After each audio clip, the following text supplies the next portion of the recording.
All right. Are we ready? Sure. I suppose. Okay. Well, then, coming to you live from the dark, dank tubes of the internet, it is Talk Stuff!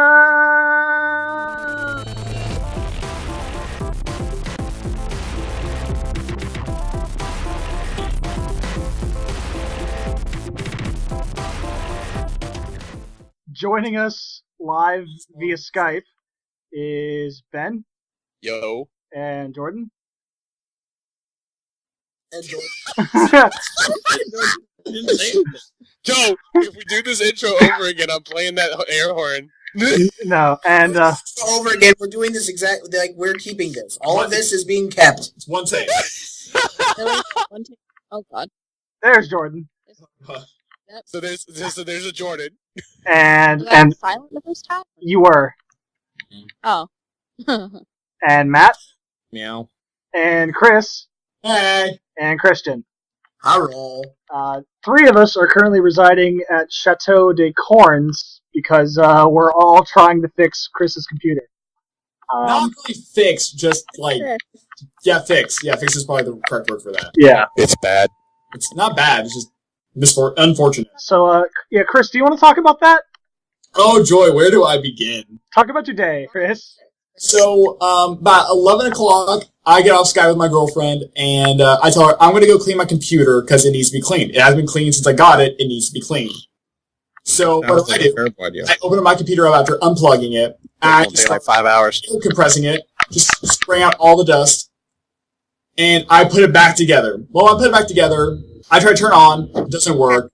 I eventually get it to turn on, but it makes this horrible, like, burp, burp. It will not shut up. Those sounds I want to never hear the rest of my life.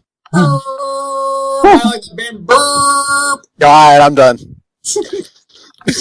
So, I take it to a local repair shop, and they're like, yeah, your hard drive is fried. And I'm like, fantastic. How much is that going to cost? Oh, about $100. Fantastic. Well, no. So what's About so- $100. Fantastic. so? Skip it over the part where the fact that it broke was because you put in a cord into the wrong... Yeah, you basically what happened is you wired the power source through your hard drive. Yeah, you totally skipped over that bit. Okay. Yeah. That's the blame, guys. To where there was a slot on the hard drive that did not have a cord in it. I thought that was weird. So basically what happened is you decided your hard drive was a man who had committed a triple homicide in Texas and was getting the chair.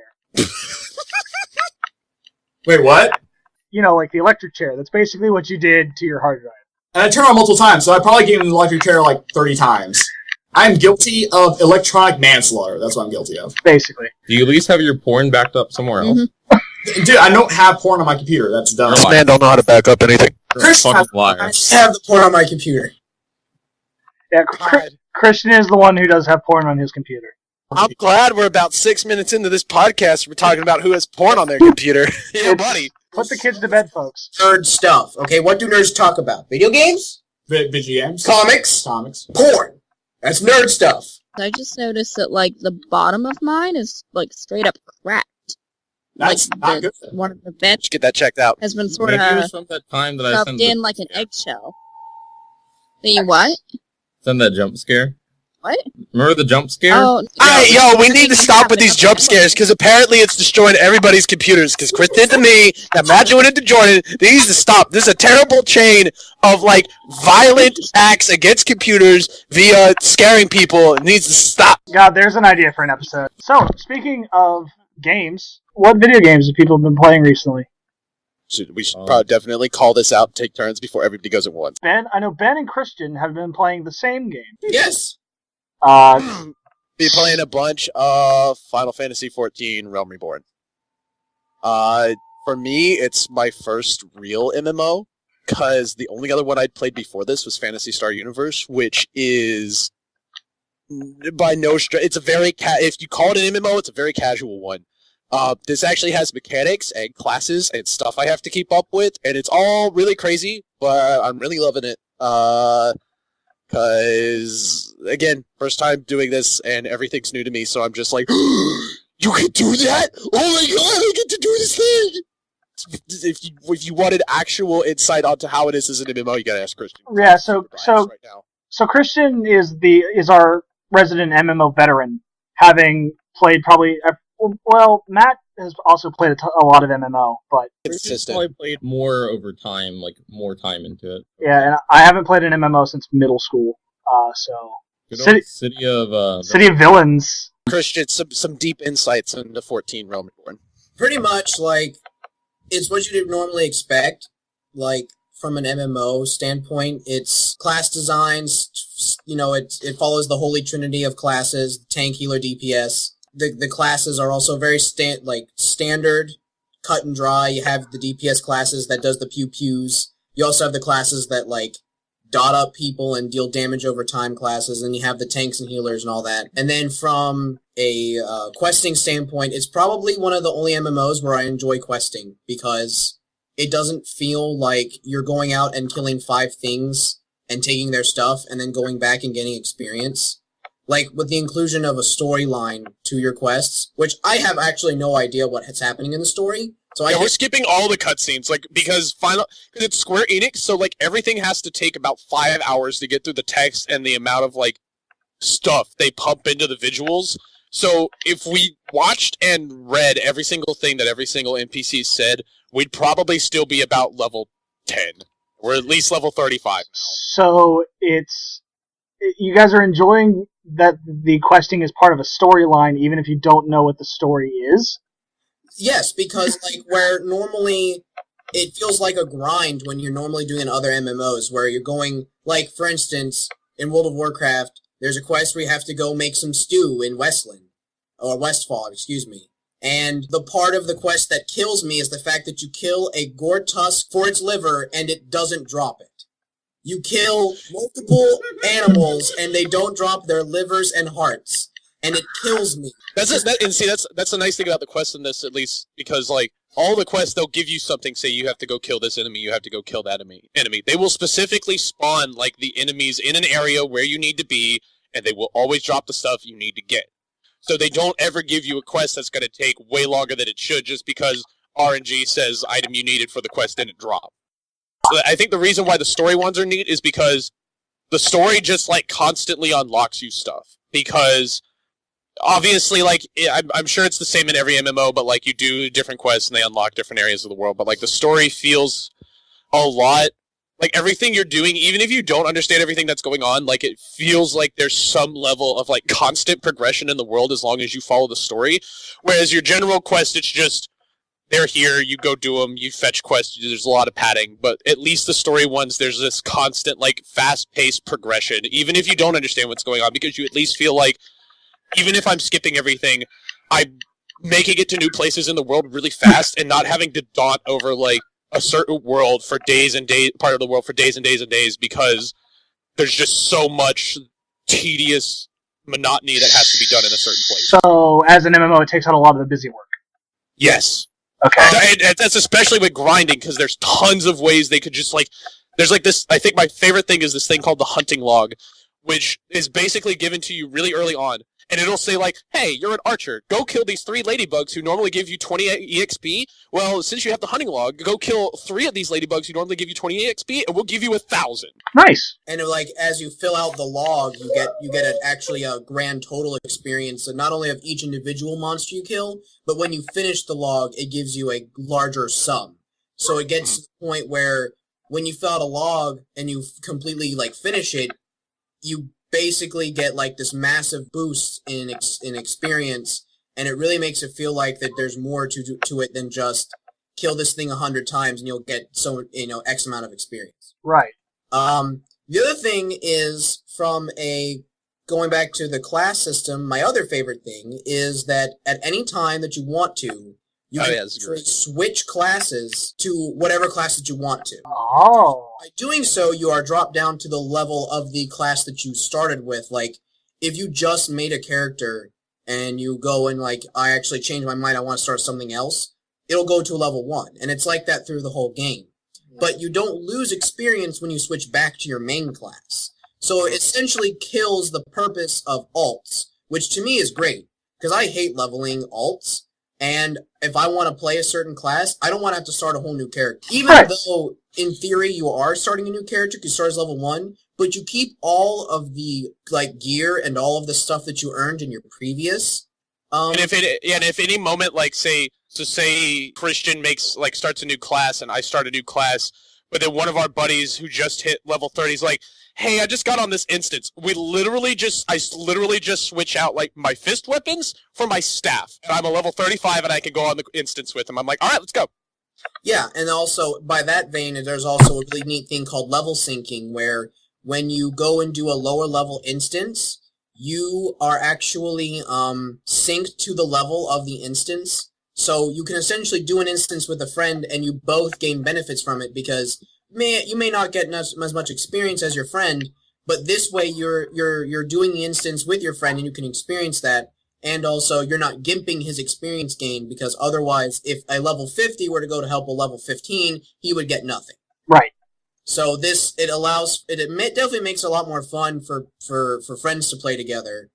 Especially because we've all been hopping on so fast, and it would literally started as Christian saying, I want to try it, and now there's 8 of us playing it, after a week after he started. And so it helps everybody catch up with each other, and we're all able to run stuff together, and we don't have to worry about queues, because we literally have 4 people playing DPS, a healer, and a tank, 2 tanks who are on pretty consistently, so we don't have to worry about instance queues, ever. Right. So it very much is able to manifest, it sounds like it's really able to manifest that sort of what it always sounds like a MMO's M game really early. But yeah, that seems like a real good benefit. Yeah, no, it's definitely fun. It's really easy. I mean, again, coming from a guy who's never played MMOs other than Phantasy Star Universe, it's very easy to pick up and just go, and you don't feel gypped even in the beginning. A friend of mine got this really cool tanking ability at level 10. He's like, this is something I would have got in game in WoW at level 100 and bajillion. I mean, I don't think that's a level. But... That's definitely a level. Okay. It might be. I think so. So if in the realm of more sort of solitaire games, Matt, I've seen you on Hearthstone a lot. I am totally not playing at this very moment that we speak. So, you've probably played a lot more Hearthstone than I have this season. So, what have you been playing? I've mostly been trying different types of oil rogue. I just like rogue, and it's a lot of fun. That's what I've been playing as well, yeah. They've worked well. I want to find a way to use Van Cleef, but I feel like he's so susceptible to silences and everything in the whole world that I don't think he's going to work. Really? Because I run him in my oil mage deck, and I've had a lot of success with Van Cleef. Nice. Maybe it's the people I get. Every time I play him, I swear I get put against a paladin, and then it's okay, he's gonna end up with 1 attack, he's gonna end up silenced or something, or he's gonna end up with quality. I've definitely had that happen to me once, where I built an 8/8 Van Cleef, and then yeah, I try to keep him 6/6, and if I think the deck has a big game, never know.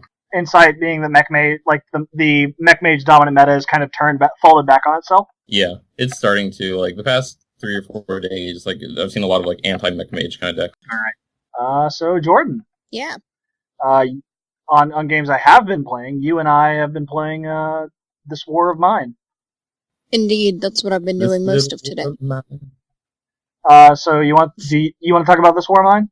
So what is that even? It is it's a war game, but it's not your classic, elite soldier type thing. You're actually a civilian in a war, and you're basically just struggling to survive and not get shot by snipers. And it's on a day-night cycle where basically at night you go out and you try to get supplies and shit, and then during the day you just try to sleep and not die from sickness, and it's all very depressing, but it's a great game. Yeah, I really appreciated how when you and I started playing from the get-go, it gives you problem. Yeah. Immediately once we started, we had one guy who had an injury and one guy who was sick. So immediately, I actually restarted now.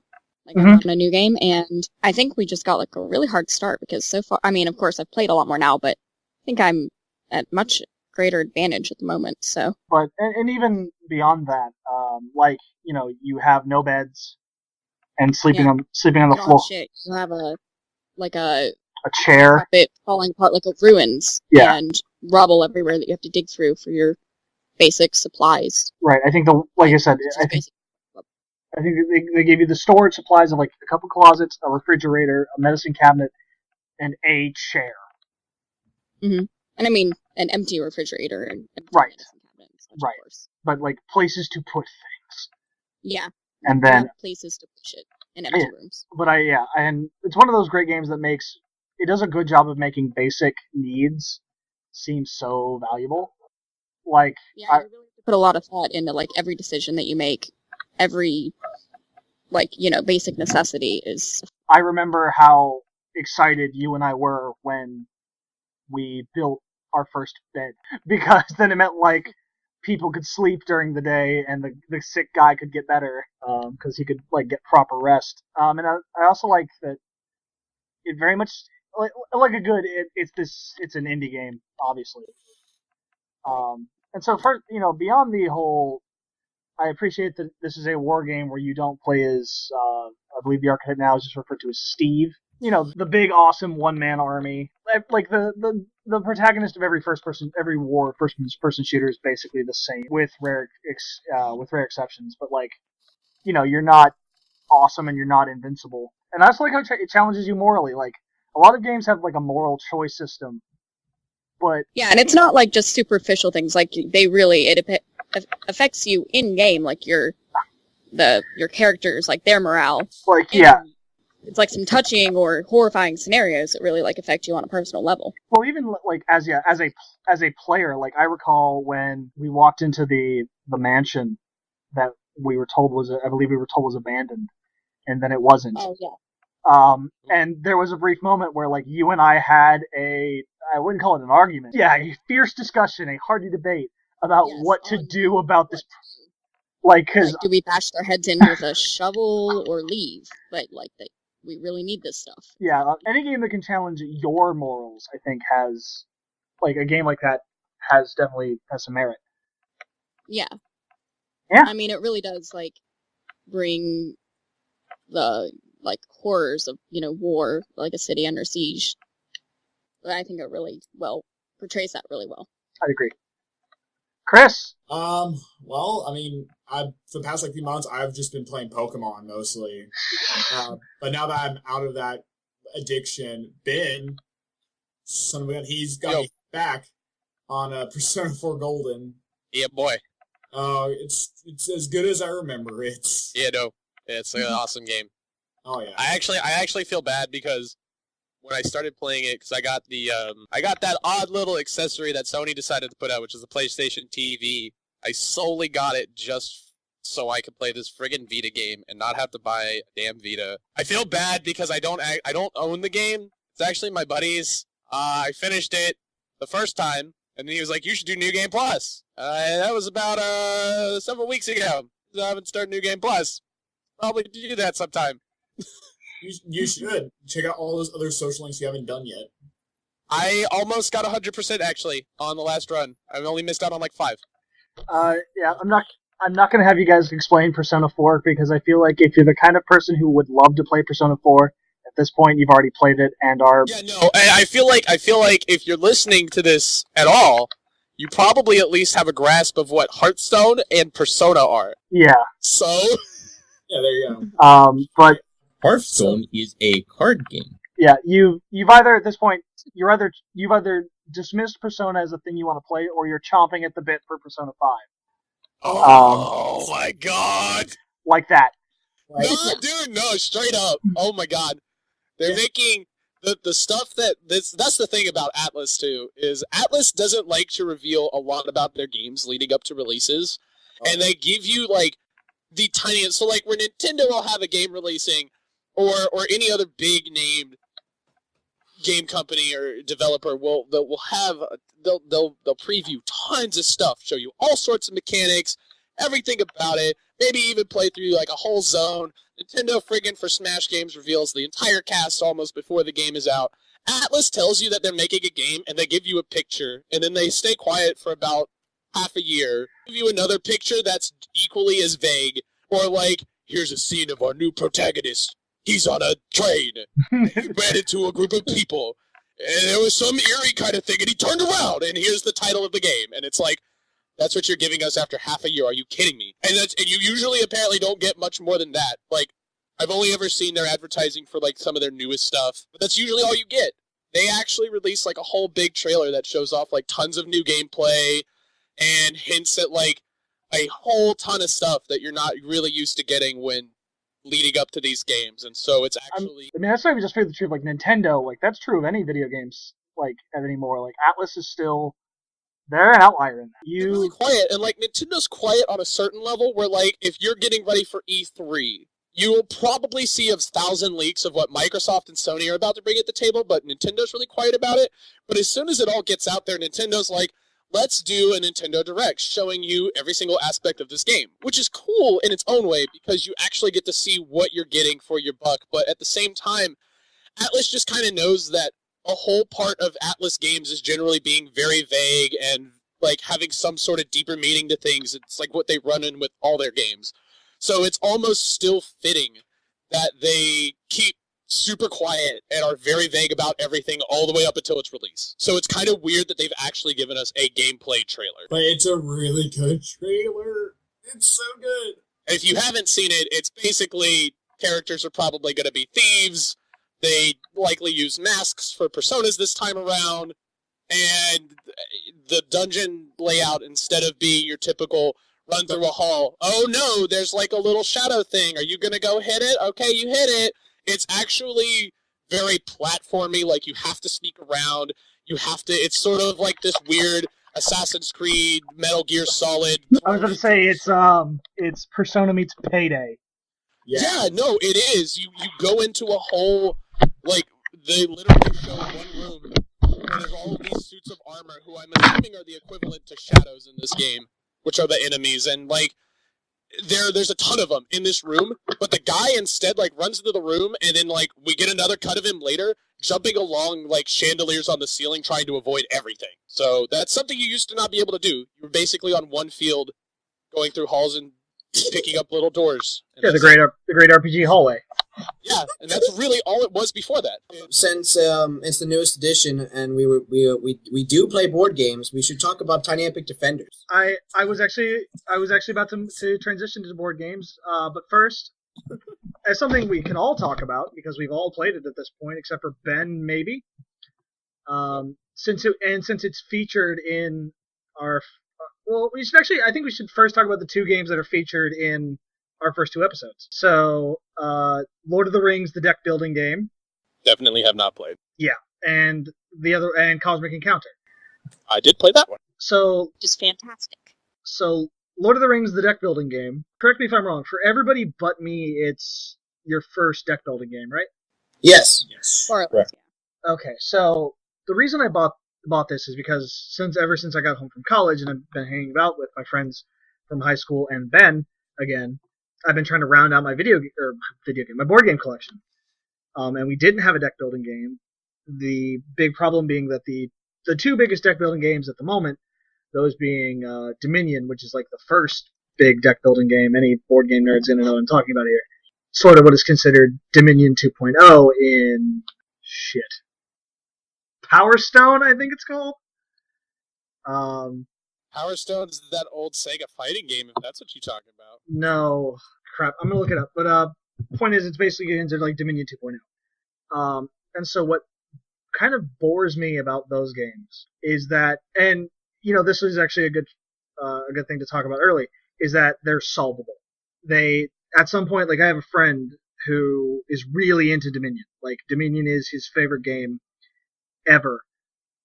And he plays it like competitively. And I've seen him like practicing, and the thing I've learned about Dominion is the way you get good at it is you memorize which combinations of cards are good. And then you just build decks out of those combinations. Which to me sounds terrible.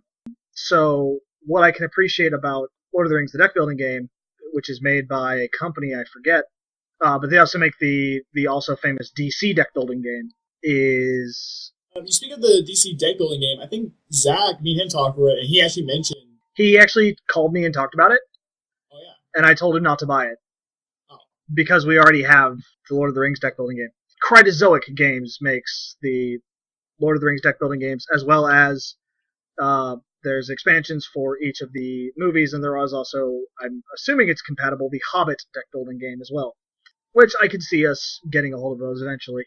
They make a ton of the Lord of the Rings deck building game. While you can understand that there's a certain affinity for certain cards, and basically it's as long as you're smart enough to realize that cards of the same type work well together. You kind of just have to play to the deck. And a lot of strategy goes into noticing what you can get. And you can, if you're crafty, you can build all sorts of weird little decks. Like I remember the last time we played, it was me, Matt, Chris, and Jordan. No, I played. Sorry, me, Matt, Christian, and Jordan. Right, this was when we were waiting for Chris to get back. It was just me and Jordan and you. Oh, right, Matt was asleep. Yeah. Yeah. And I remember in that game, like, Christian took the very conventional strategy of building both Christian and Jordan took the very conventional strategy of trying to build a deck of one type of card, which is a fine strat, especially since Christian won. Meanwhile, I was trying to build a deck that was just a bunch of, draw cards. And attempting to just win by drawing my deck. Which didn't work, but could have. Honestly, and it helps that, once again, that's where the skill comes in, is that I think Christian noticed his line of play a lot faster than Jordan or I did. And that was the big thing I think won the game for. Christian, would you say that's accurate? Yeah, because right off the bat, when I noticed, the first card I took was the one that gave increased power for every ally I play. I immediately knew my strategy was getting allies because I was going to use that to my benefit, 100%. Yeah, I would agree. Eventually, even my draw engine strat kind of turned into a recovery because I'd also tried to go allies and you had just beaten me to the punch. And I think if I had decided to break off and not fight you over it, I might have had a better shot. Explain for people who don't know the game, what separates Lord of the Rings deck building game from other deck building games is instead of, in a normal deck building game, you have one deck that has one copy of every card in it, and you choose a few of those at random, and then that decides sort of the market for cards for the rest of the game. Whereas in the Lord of the Rings deck building game, or the other Cryptozoic deck building games, you get a stack of cards, 5 of them off the top, and that's your market. So, hence why you have to play to the top of the deck. Cards get refreshed whenever you buy them. So it's a lot more about seeing a line of play than memorizing than looking at every card in the market and deciding which 2 are best together. But all of us have played Cosmic Encounter, which if you're a board game aficionado, then us telling you that Cosmic Encounter is a good game, is a label about 30 years too late. There's a reason this game has been printed since the 80s. But for the initiative, how about some of us talk about why we like Cosmic Encounter? There's so many different species/races that you can be, and it makes the game entirely different sometimes when you play it. Right, and I think there's something to be said about every single race in the game breaks the game. Every race in one way or another is cheating. I only got to play, I think, 2. I only played 2 rounds of it, but from what I have played, it was extremely fun. And I think the aspect I liked the most, actually, was the fact that there's a lot of, sort of negotiating where you have to, fake out people. So having all these different races is really cool, but at the end, you still have to, if you're going to attack somebody, people have to sit around and give everybody else a reason to help them or fight them, or you have to try to screw people over where somebody tried to I'm gonna send 10 fucking ships to just go steal your one planet, and you're like, yo, I want to negotiate. They're like, no, I'm gonna steal it, and then you negotiate, and it's aha, yeah, I told you. And so I think that's really funny because people, depending on your race, have to change how they deal with that, and I think that part is the best part about the races for me. The concept in general is how you invade others, and then how you screw them over, even if you know you're gonna lose. Right. It's very much you do your best to create a game of fencing, where if for example, your opponent hope you don't get hit. Right. For example, your opponent can come at you with overwhelming force, and maybe, and that's and I'll get to that point here in a second. But Like, if your opponent comes at you with overwhelming force, then the best thing to do is sometimes the best thing to do is attempt to talk to them, because then they have to pay because then they'll destroy you and they have to pay war reparation, which is not a bad idea if you're about to get destroyed anyway. But it's funny that that you bring up overwhelming force in relation to Christian, because as we all know, Christian is definitely our local fighty guy. Christian likes combat. Min-max and punch it. Yeah, that was really words that Christian lives by. Christian likes to fight things. Yes. In a minute, we'll talk about. I'm sure four of us will briefly talk about Mansions of Madness, but I will mention when we played Mansions of Madness for the first time, Christian was unhappy with the fact that one, Cthulhu wasn't even in the game, and two, that he couldn't punch out Cthulhu. Well, it's more of that. Like, I explained, like, even if Cthulhu was in the game, you couldn't fight him, and that upset Christian a lot. He was in tears. He was so angry. To be fair, though, after the game, I actually really enjoyed myself, and I feel like of the group, like, I feel like that I was the one that enjoyed it the most. Almost. Right. It was pretty fun, except when I got murdered. Right. Chris getting screwed over in a board game. This is all revolutionary. Seriously. It's not like we wrote a whole season of a web series about it. Oh, no. Spoilers. It's not spoilers. It's literally in the first episode.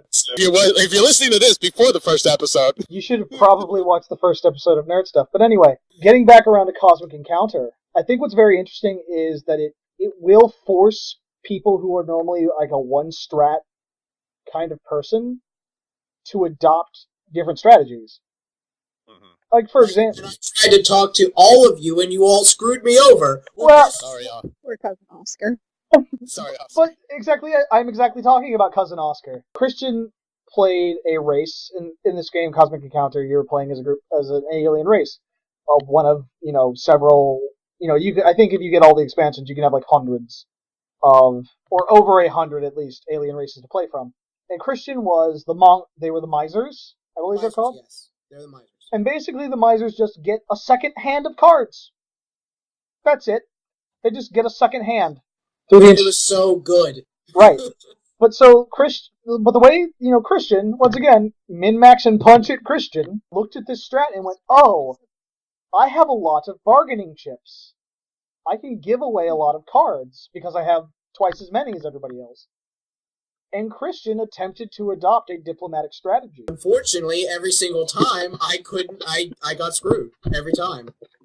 Right, which, yeah, that became a problem. And this is one of the things that makes this game beautiful, is about how wacky it can be. So, yeah, the problem is, other than Jordan, so, once again, Christian is trying to be everybody's cousin Oscar, which is a reference to a minor internet meme. If you look up Cousin Oscar from Iceland, you will not be disappointed.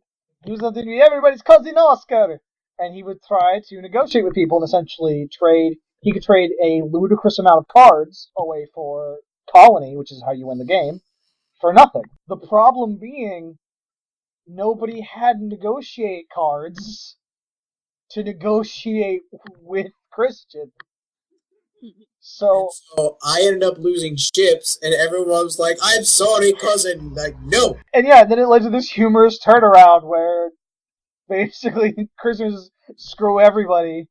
I'm gonna go over here and kill you all with my giant horde of weapons. But yeah, interaction, I feel like, is really what makes Cosmic Encounter so fantastic. And the way things can just really turn around at a moment's notice. Right, it is. Not a moment's notice, but it's definitely over the course of the game. Right, it's like it. As opposed to after.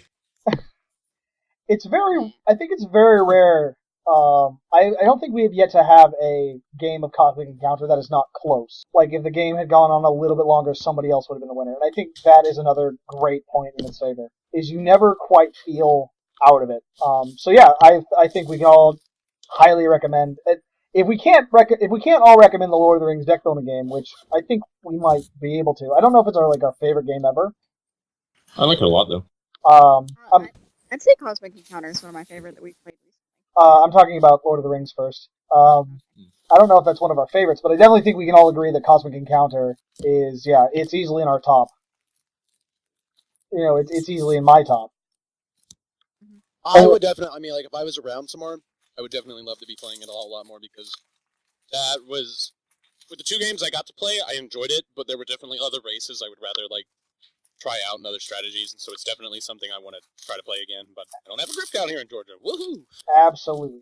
So, do we want to talk about Tiny Epic Defenders first, or Mansions of Madness?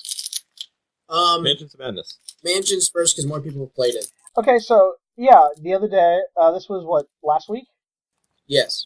We got together and played the first round of Mansions of Madness, which is a game I had heard of before I obtained it from my old college gaming guild. Hadn't really heard a ton. Basically, a lot of people have probably heard of the D&D RPGs in a box. At this point, there are 3 of them: the Wrath of Ashardalon, Castle Ravenloft, and The Legend of Drizzt. So, Mansions of Madness is basically the Call of Cthulhu RPG in a box. And so, playing it was Chris, Christian, Matt, and myself. And my older brother. Yeah, and along with Christian's older brother, Alex. Shout out. Yeah. Shout out him. But basically, how it works is 4 players are the investigator. It's a 5-player game, and I probably would recommend playing it. It's probably not worth playing with any less than that. But 4 players are investigators, which are just your generic Call of Cthulhu protagonists. And if you're familiar with Fantasy Flight's other Call of Cthulhu games, being Arkham Horror and Eldritch Horror, you're going to recognize all these names immediately because they are the exact same characters. Meanwhile, the 5th player, which was me, is the Keeper, which is a not very threatening title for a man who is allowed to control the dark forces of the universe. But basically, I was essentially, a sort of game manager or a GM, but I was also actually trying to kill the party. So I was a bad GM. But so guys, I'm trying to think. So probably one of the big downsides I feel to the game is setup. Would we agree on that? Most definitely. God. So much frustrating during that setup. So setup took me what? 2 hours. 2 hours, and the worst part is and granted, I think the second time I could probably do it a little faster. Yeah, this was our first time unboxing it, so I will give him that. I was about to be like, wait a minute, setup takes 2 hours, it takes 2 hours every time? Like, no. But here's the thing, I think I could do it a little faster, but not much. I could probably do it in an hour. There is a lot to... Let's not forget about the stuff that, even if you didn't need it at the time, during points in the game where you needed to bring out, the puzzles and stuff. Right. It also took some time to set up, too, so... Correct. It's all a bunch. But the worst part was, because of the nature of the game, the Keeper has to do all of it themselves. Yes. Because if they don't, then we'll find out, he has these stuff, and he has these objectives, so we can totally know what's going down in it. And half the fun of the game is either, if you're the investigators, trying to unravel the mystery that the game has laid out for you, or if you're the Keeper, trying to stop them from unraveling the mystery that has been laid out before them. Once we got rolling, I think the game is a lot of fun. It was. I'm my favorite game. Coming from the person that the entire time basically complained I couldn't punch Cthulhu, I enjoyed myself thoroughly. Oh, yeah. Because it very much does a really good job of conveying the mystery. To its credit, despite how the game ended, it does lay out very thoroughly, thematically, what is trying to happen. Memo to anybody who buys this game and attempts to run it: RTFC is heavily in effect. For those of you who can't figure out acronyms, that is read the fucking cards. Because without trying to spoil anything for potential players, in the first scenario, there is one scenario in which the Keeper wins if they run out the clock, and the Keeper loses if they run out the clock. And I got mixed up on which was which, and thought I would win if I ran out the clock, and I was wrong, and discovered it all too late. Yeah, bit of womp womp for me, but I think there's something to be said about the fact that the whole time I was playing the game wrong, and the game was still fun for you guys. Yeah, I mean, like, what made it nice, though, is when I originally saw, like, how truly debilitating you were as a person against us. Like, just for this one scenario, when I got to that point where my character had, like, 3 different wounds on me, I was like, Quentin really doesn't want us to win, and I got that feeling of actually, like, playing against him, and that's when I realized I need to put my big boy pants on if I want to win. Right. And I feel, of course, secondary is that it does a very good job of making you feel overwhelmed. Oh, yeah. So now, would that have? So now you're saying you played it a little off. Like how much do you think it would have changed had you actually done it? I think gameplay wise, It would have been a close game regardless. yeah, I think it. Well, yeah, if I had known what I was supposed to be doing, the game probably would have gone a little differently, and instead of terror, there would have been a lot more, for lack of a better term, confusion. Yeah. Once again, I don't want to spoil anything, but basically, the actions I would have taken instead would have seemed kind of, yeah, Weird. Like, weird. when the moment when came upon us where we had to do, like, we were against our opponent, and then if he were to take the action that would have, been what his true intentions were, we would have just been scratching our head like, okay, I guess this is fine, and just kind of move on. And then, yeah, been like, okay, but why? Yeah. Yeah. That's basically what it would have been. But, yeah, so, I get you. Mansions of Madness, ton of setup, and it takes a long time to set up and take down, but I'd call it a good time. Yeah. It's also, I would think it should be said, it's your evening. Like, it's not the whole evening. It's not a game that you bring to game night. Yeah, it's not like, oh, we're gonna play a bunch of games and maybe one of them is Mansions of Madness. No, you get 5 people. Let's just sit down and play a nice short casual game of Mansions of Madness. You don't get to do that. There's no cat. It's just a Monopoly. It is. Casual Monopoly. Yeah, it is. We're all coming over to play Mansions of Madness. Yeah, guys, do we want to play 3 different games or Mansions of Madness? And I think there's nothing wrong with sometimes saying Mansions of Madness, but I think that is a point that needs to be aware. And then recently, off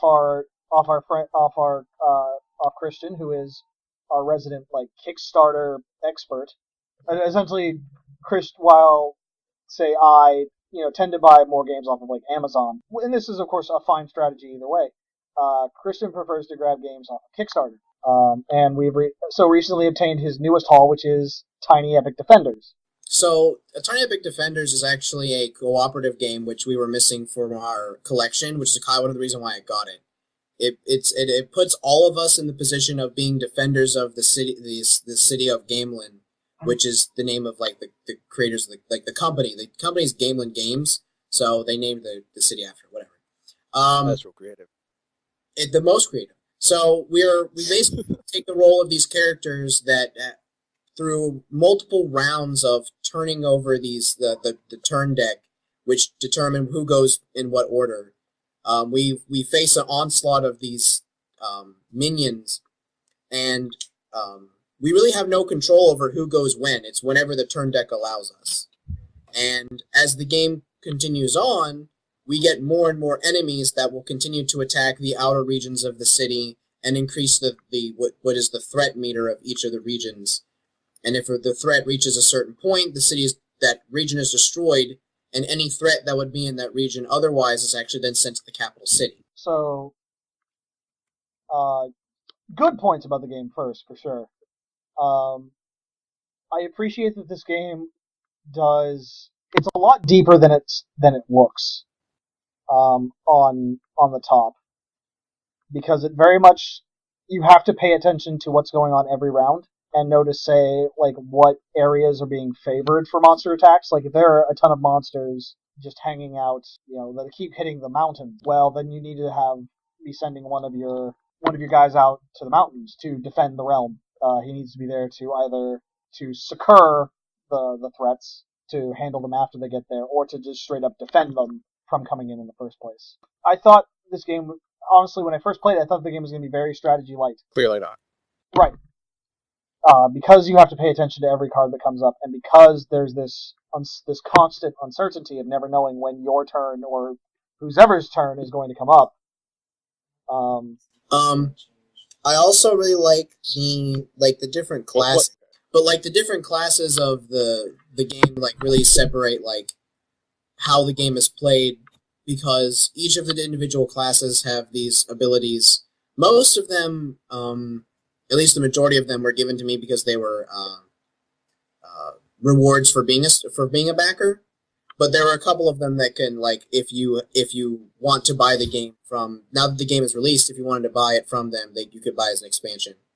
Each of the different individual classes, they kind of have a feel of, they can make the game simpler if you have the right setup. Like, if you go in the game by yourself, the game is actually quite difficult. So, in pairs, it really does make the game simpler, but it can also... It just depends on what combinations of classes you use and how many people are playing, especially. And this is a thing I wanted to bring up. As much as I think the game does fill out it rounds out a thing we were missing. There's something to be said. I personally feel like the game is solvable, which was definitely even a thing I worried about when we first played it. And I feel like this time we solved it. Basically, if you're playing a full 4-player game and you are playing the combination of the Guardian, the Commander, the Barbarian, and the Warrior, you don't have problems. In fact, it was the first game we've played. Like, we actually... The difficulty of the game is ramped up based on how many enemies, like dire enemies, you have to fight in your deck. And at maximum, the hardest difficulty is 4. We played it at the second hardest difficulty and didn't lose a single outer region. None of the areas were ever destroyed at any point. Because that just goes to show that, and this is the thing I actually want to bring up. I'm going to look at it tonight, but I have a feeling that maybe the combination of the Legion Commander and the Guardian, I think is still great, but I do feel like I was doing something wrong with the Barbarian. Like, the way it's worded, it sounds like I was doing something legal, but I just want to make sure because, being able to drop my health and do 7 actions every turn just seemed pretty ridiculous. Basically, what the problem we came into is that, the Barbarian's one ability is that they can drop their health. You start, on your turn, you get 3 actions. But the Barbarian can drop their health to gain an additional action. Everyone can actually do that, it's just the Barbarian can do it repeatedly. But yeah, so everybody can do that once. The Barbarian can do it as many times as they want. And the big problem with that we learned is that what Christian could do is basically pick a half of the board, drop his health to 0, because the rules say that if you use this ability, you have to use those actions immediately. And then clean up a half of the board, and then run back to the capital, where on his next turn he would immediately heal back to full. Repeat the process. Repeats. The thing is, though, is I feel like at the very least, this combination, although is very powerful, what made it easier was that I had you guys to sort of back me up, because this strategy would have definitely not been able to work, because I couldn't defend anything. Every turn I ended in the city, so if I played with a bunch of people that were also, like, rather defensive and couldn't back me up and defend the other regions that I couldn't reach, I don't think it wouldn't have been as successful as we did. I mean... The other thing I wanted to talk about was the item I picked up in the last round. Oh, clinch! Like, it was. I skipped 2 dire enemies. 5 entire enemies before another turn came up. That keeps that item, is also a big thing. Is there's an item in the game that basically allows you, I forget what it's called, it's something like the Phantom Hourglass or some shit. Copyright Nintendo. Yeah, it's called Copyright Nintendo. But basically, you start to reveal cards off the top of the deck until you hit another player's turn card, and the cards that you get are just thrown away. So, for example, we had it, in our last round. Or no, it was our second to last round. Alex had his turn, and then we used the Hourglass, because we didn't want to guarantee hitting, just one. hitting the hourglass, and then we hit essentially all 3 mini bosses. We just skipped. Didn't have to fight them. Didn't have to deal with them. And I think that definitely, like, it made it easier, but I still, I don't think that there's anything particularly wrong with that item, because it can either be very awesome or utterly useless. And in almost all ways, I feel like, since this is still relies upon deck and shuffling and stuff, randomness still takes into effect. Right. Even though, like, we may have found something that was really, really powerful, we still had the cards in our favor. In fact, the last turn we did with Epic Foe, it ended simply because it was my turn that came up when you reshuffled it. Right. We should mention, at the same time, right, but at the same time, that was for our flawless victory. This is true. I never felt during the game at any time that we were in danger of losing. Right. Like, never once. And that is what makes me feel like the game is solved. That being said, I'm wondering if that would be true if our enemy was the fire beast or the fire elemental. Yeah, like like of all the things too, like that enemy seemed rather powerful simply because anytime you take damage, it returned it to you. But the fact is that if I'm the barbarian and I use all my health to gain extra actions, I essentially don't lose health because I have to make my turn. So as far as that goes, Tiny Epic Defenders to me still seems fine. It's not a game I would build my evening around. No. But it's a game like if we had all say we're getting together to play Cosmic Encounter, but we were waiting for Matt and Jordan to show up. I wouldn't mind playing a couple rounds of Tiny Epic Defenders. And to mention, it's the sequel game to Gamelin Games' Tiny Epic Kingdoms. And actually, there's actually one more. They just started the Kickstarter too. I think it's like Tiny Epic Galaxies. It's like the space version of it too, where you go and explore galaxies and stuff. Space. Oh, gotta go. Well, we have been talking for over an hour. Mm-hmm. That's true. Is there anything else anybody wants to talk about before we? Only thing I would want to bring up is, since it hasn't been brought up at all, and you mentioned it, I actually did within the month of December. I actually backed another board game that looks really very fun, and anyone that would be interested in picking it up, because it will be available for purchase afterwards. But it's a game called Rum N Bones. Rum N Bones. What makes me love this game so much? I even said it like an idiot. What makes me love this game? It is essentially a MOBA in a board game. So one thing that sounds awesome. One thing that literally everybody in this group has in common, even though we all have played different ones, is each one of us has played and enjoys playing MOBAs. All of us at one point have played League, I think. Yes. Christian still very heartily plays Dota 2, and I've been playing a ton of Heroes of the Storm. What? The only other one I really played for a good while was like Smite. Oh yes, and the Touch of Smite. We're all super excited about Rum N Bones. And also just because not only is it a MOBA, and not only is it a board game MOBA, but it's a pirate themed board game MOBA. The entire game is themed around. My God. It essentially revolves around two crews fighting over Davy Jones's treasure, and by using the coins that you earn, you essentially have these powerful abilities that you can use against your enemies. And like the MOBA style aspect of it is that there's the two sides of the ships, and each of the ships spawn these creeps in the middle, like a MOBA, that you have to kill in order to earn your money, where you can use the abilities. But the game isn't all about kills. Even if you kill the entire crew, your enemy crew, the game's not over. The game is over when you destroy their ship.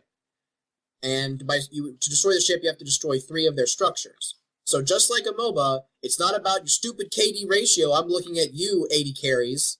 Hey. Towers you can kill. Right, but how I get to the tower is by having a good KD ratio. You get there because they support you. Yes, you do.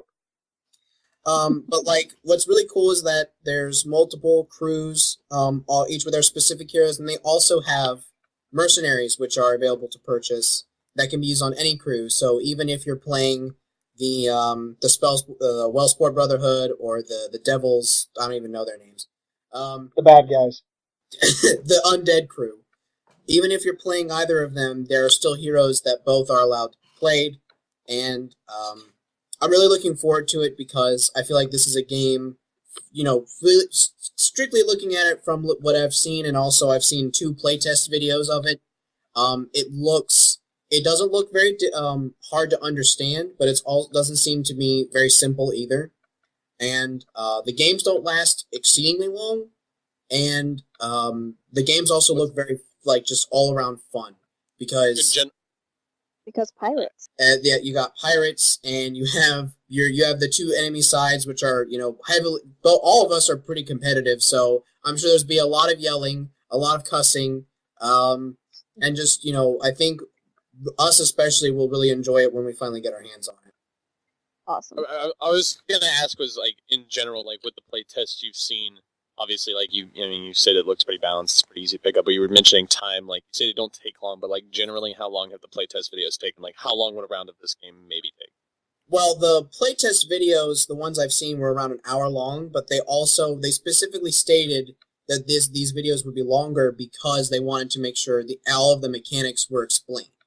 Obviously. So when the video itself is about an hour long, they said the game should be anywhere between 30 to 45 minutes. That's actually really nice. Well, that's both pretty long, and also it's almost befitting because with certain MOBAs, a general, unless you're playing Heroes of the Storm, a general round of them, Elite, maybe roughly 30, 40 minutes. Yeah. At average. And rest assured, faithful viewers, we will be recording our first playthrough of Rum N Bones. And I'll be there. No promises that we'll dress up like pirates, but I will probably stick a bandana and eye patch on somebody. Yeah, and there will definitely be hundreds of puns, and a lot of yars, and a lot of har-hars, and a yo-ho fiddly-dee. Puns. You can't stop me either. I'm a pirate-shaped pirate punning person. What? Yes, Jordan. Yeah, Jordan. Just smile and nod, boys. Smile and nod. I just get really excited about pirates. I'm so excited about pirates. You're gonna be sleeper OP, man. She's gonna break this game. Just watch. This is gonna happen. She's gonna become queen of pirates. She's gonna find the Grand Line and find One Piece. Fucking don't. We can't. We can't bring that up here. I'll not stop. That's true. So is that everything we wanted to cover? Pretty much. I think that's everything. All right. Well, thank you all for listening to Talk Stuff, and we will see you all next time. Goodbye.